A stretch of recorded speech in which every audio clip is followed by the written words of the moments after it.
Welcome back from break. नाज़रीन, बात करें मुस्लिम लीग नून और तहरीक इंसाफ के हवाले से। दोनों सियासी जमातों में कुछ गर्मा गर्मी आजकल बढ़ी हुई है और यहाँ पर महमूद रशीद साहब भी मौजूद हैं, सदर हैं जी तहरीक इंसाफ लाहौर के, और ज़हीम कादरी साहब भी जो कि मुस्लिम लीग नून के रहनुमा भी हैं, रुकन पंजाब असम्बली भी हैं। अगर हम हालिया थोड़े से इलेक्शन जो माजी में यहाँ पर लाहौर के ज़िमनी इंतखाबात हुए, मियाँ साहब बात कर रहे हैं यहाँ पर सरप्राइज़ देने के हवाले से। मियाँ मोहम्मद मिराज ने 9304 वोट लिए जब यहाँ पर PP 123 में इलेक्शन हुए। उसके बाद मलक ज़हीर अब्बास खोखर जो थे, जो इनके कैंडिडेट थे, PP 160 में मलक सैफुल मुल्क खोखर के मुकाबले में 19,432 वोट ले गए।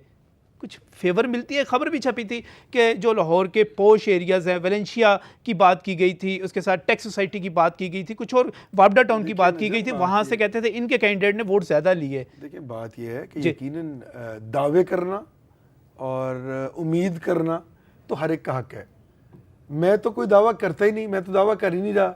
मैं तो कह रहा हूँ कि ये मैं कहूँगा जी कि मैं तो 5 करोड़ वोट ले लूँगा, ये क्या ज़रूरत है ये बात करने की। बात है कि ये वक्त बताएगा। आपने जिन 2 इलेक्शंस की बात की उसमें ज़रा मुस्लिम लीग नून के वोट देख ले। 123 में कितने थे? 47,000 कुछ थे। 44,547 थे, 44,000 वोट थे। और उनके कितने थे? 9,304 वोट थे। 9,304 वोट थे। वहाँ पे पीपल्स पार्टी का भी कैंडिडेट था गालिबन। पीपल्स पार्टी के नहीं, हाफिज सलमान भट्ट साहब जो थे वो काफली की तरफ से, जमात इस्लामी की तरफ से मुश्तरका उम्मीदवार थे। 3,275 वोट थे उनके। बात सर ये है, देखिए मैं फिर और सैफुल मुल्क खोखर साहब की भी मैं देखें ना, किसी को कुछ नहीं कहना चाहता। बात ये है कि ये यकीनन बलंगोबान दावे जो हैं वो यकीनन इनका हक है, ये समझते हैं कि ये हो रहा है। लेकिन मैं आपको थोड़ी सी बात अर्ज कर दूं कि आइडियोलॉजिकल पॉलिटिकल पार्टीज वो क्या होती हैं कि जिनके लोग आइडियोलॉजिकली उनके साथ अटैच्ड होते हैं। सही। अलमिया यहाँ ये है कि बहुत सारे दोस्त अननर्व हो गए अपनी पॉलिटिकल पार्टीज़ के साथ और उन्होंने अपनी तब्दीली की। प्रॉब्लम यही है मेरे ख्याल में कि इनको इनकी आइडियोलॉजी डेवलप करने में थोड़ा टाइम लगेगा। इनके पास वो लोग नहीं हैं जो आइडियोलॉजिकली इनके साथ अटैच्ड हैं। ये वो लोग हैं बहुत सारे, मतलब ये दोनों साहबान जो हैं ये पहले मुस्लिम लीग नून में थे, मिराजुद्दीन साहब के बेटे, फिर काफ लीग में चले गए, उसके बाद फिर पीपल्स पार्टी में गए, उसके बाद हामिद मिराज, उसके बाद फिर ये तहरीक इंसाफ में आए। तो एक आदमी जो 5, 7, 8 पॉलिटिकल पार्टीज बदले, मेरा नहीं ख्याल कि किसी भी आदमी को उसकी तरफ इतनी गौर से देखना चाहिए, क्योंकि उसकी आइडियोलॉजी किसी एक पॉलिटिकल उसका मकसद सिर्फ MNA MPA बनना है या उसका मकसद सिर्फ इक्तदार हासिल करना है।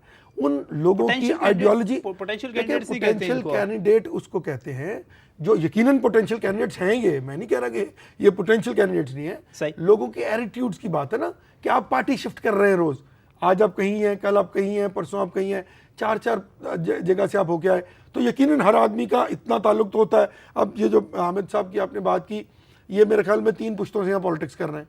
इनके वालिद वहाँ PMLN के स्टालवॉट रहे फॉर अबाउट 20 ईयर्स। उससे पहले भी वो मुस्लिम लीग में थे, इनके बुजुर्ग भी पॉलिटिक्स करते थे और एक सिलेक्टेड अराई बरादरी का वोट भी था और उनकी रिश्तेदारी भी थी। इसी तरह अफजल खोखर साहब, ये खोखर साहब पीपल्स पार्टी से इनके ससुर का ताल्लुक है, बहुत मशहूर पॉलिटिकल वर्कर हैं पीपल्स पार्टी के। पीपल्स पार्टी के लोग वहाँ काम भी कर रहे थे, खोखर बरादरी भी वहाँ पे बहुत सारी मौजूद है और उनका अपना यकीनन एक असर रसूख भी है। मैं नहीं कहता, मैं ये बात बिल्कुल दुरुस्त है कि जिस तरह आप कहते हैं कि ये बात नहीं होनी चाहिए कि आप किसी को खड़ा कर देना वो जीत जाए, ये गलत बात है। डेमोक्रेटिक प्रोसेस के लिए ये गलत बात है। लेकिन इलेक्टेबल्स और उन लोगों में से बेहतर लोग ढूंढना यकीनन ये लीडरशिप का, और ये चले इस चीज़ को आप छोड़ दीजिए। 68% अभी महमूद साहब कह रहे हैं जी, इमरान खान साहब जो हैं सर्वे के मुताबिक, ताज़ातरीन सर्वे के मुताबिक 68% मकबूलियत हासिल कर चुके हुए हैं। देखिए नजम, अगर इंटरनेट पे और जो वो है तरीक़ाकार उस पर अगर इलेक्शन होना है तो फिर तो मैं हाजिर हूँ, बिल्कुल मैं बिल्कुल मान लेता हूँ। लेकिन ठीक है, इनकी सोच है, अच्छी बात है। इनको चाहिए कि अपनी आइडियोलॉजी को प्रमोट करें, बताएं लोगों को कि ये इनके पास क्या हल हैं उन तमाम मामलात पे जिन पे ये कहते हैं कि हुकूमतें और जो पॉलिटिकल पार्टीज़ हैं वो डिलीवर नहीं कर सकी। तो जब ये बताएंगे फिर लोग उस पर रिएक्ट करेंगे। आपके पास तो आइडियोलॉजी का लोग ही नहीं है, उनका फिर इम्पैक्ट आएगा। इतनी पार्टियां चेंज करके आने वाले कि हमें जो मकबूलियत हासिल हो रही है और जो लोग तेज़ी से हमारी तरफ आ रहे हैं, सिर्फ इसलिए आ रहे हैं कि इस वक्त वाहिद नज़रियाती जमात है तहरीक इंसाफ। अच्छा, मुझे अफसोस से कहना पड़ता है कि ज़ईम कादरी साहब ने जिस आइडियालॉजी का जिक्र किया, मुझे उस पर हंसी भी आई थोड़ी सी कि यार कौन सी आइडियालॉजी की आप बात करते हैं।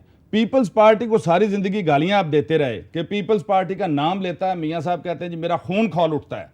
पीपल्स पार्टी के खिलाफ मैंडेट लेके आप असेंबलियों में गए, वहां जाके उनके साथ आपने मुश्तरका वजारतें बना ली। उसके नहीं, आप मुझे बात मुकम्मल करने दें, मैंने सुनी है। नहीं, जवाब मेरी बात मुकम्मल होने दें, फिर आप जवाब दें, मैं भी जवाब दूंगा, इसलिए बैठे हम। और वहां से ये आइडियालॉजी किधर गई इनकी?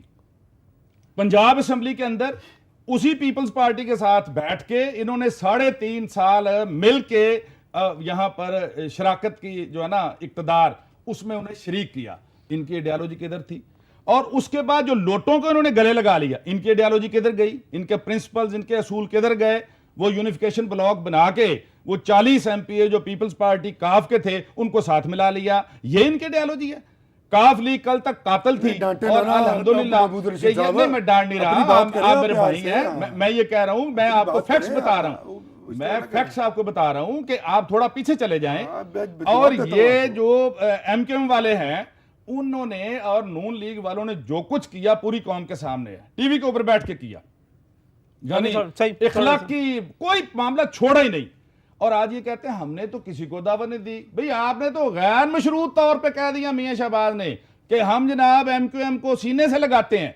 ये आइडियालॉजी है। मैं आपको कौमी प्रेस दिखाता हूं कि हम गैर मशरूत पेशकश करते हैं अलायंस की एमक्यूएम को। अगर ये फ्रंट पेज पे ऐसी बात नहीं है, गलत खबर है ये, अपने पास बिल्कुल ये सही खबर है। अच्छा, वैसे नजरियाती तौर पे वो कह रहे हैं कि पीपल्स पार्टी मेरी और बात सारा सुन कुछ। लीजिए नजम वली, मैं आपकी अपनी बात कंक्लूड कर रहा हूं। एक तो ये आइडियालॉजी की बात इन्हें जेब नहीं देती करनी, इतनी कलाबाजियां इन्होंने खाई हैं ये पिछले 3-3.5 साल के अरसे में कि ये किस आइडियोलॉजी की बात करते हैं।